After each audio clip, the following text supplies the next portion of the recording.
Մի օր մի քանի տարբեր մարդիկ նույն հարցը տվեցին կյանքին, թե ինչու եմ ես այսպես ապրում։ Առաջին մարդը հարցրեց.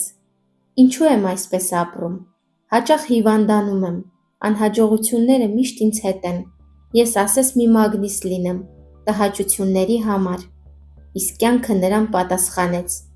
քանի որ դու ապրում ես չարությամբ լցված, ինչ որ մեկին հակառակվելու համար, ծաղրված ու նեղացած ամբողջ աշխարհից, ընկած ատելության ծուղակների մեջ, իսկ ապրել պետք է խաղաղության մեջ, Աստծո օրհնությամբ, բարի մարդկանց շրջապատում, ահա այդ ժամանակ դու երջանիկ կլինես։ Երկրորդ մարդը հարցրեց կյանքին.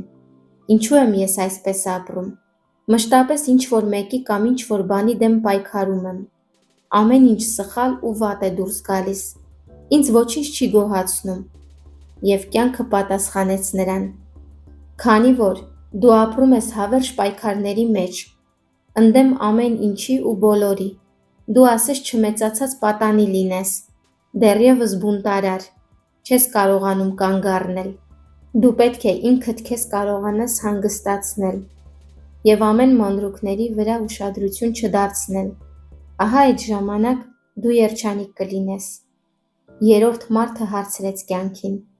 ինչու եմ ես այսպես ապրում։ Մշտապես կախված եմ ուրիշների կարծիքից, վստահ չեմ ինքս իմ վրա։ Կյանքը պատասխանեց.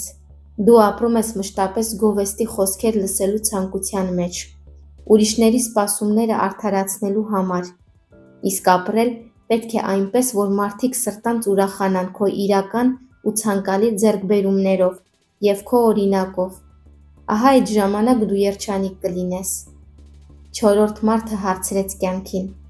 ասա, ինչու եմ այսպես ապրում, մշտական լարվածության և սթրեսի մեջ։ Կյանքը պատասխանեց նրան.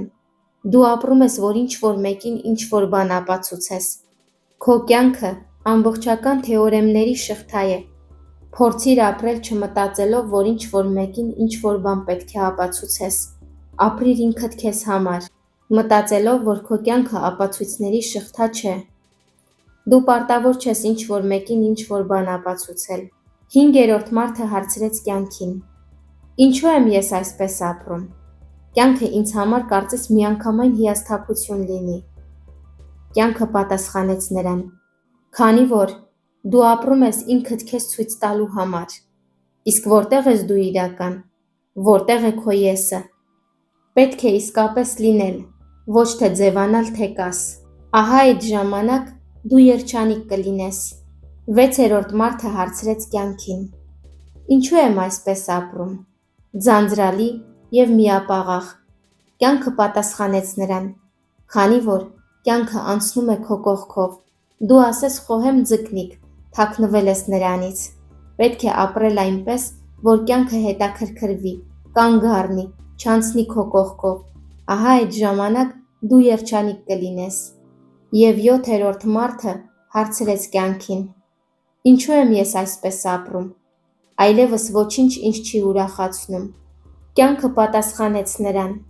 քանի որ դու ապրում ես ոչ քո կյանքը, և այդ ուրախություններն էլ քոնը չեն, գտիր քեզ, քո զգացմունքները, ցանկությունները, երազանքները, նպատակները, խոսքերը, քո զգացողությունները, գրքերը, ֆիլմերը, երգերը, քեզ համար սիրելի և հաճելի մարդկանց շփման շրջանակը, գտիր քո կյանքը, և այդ ժամանակ դու երջանիկ կլինես։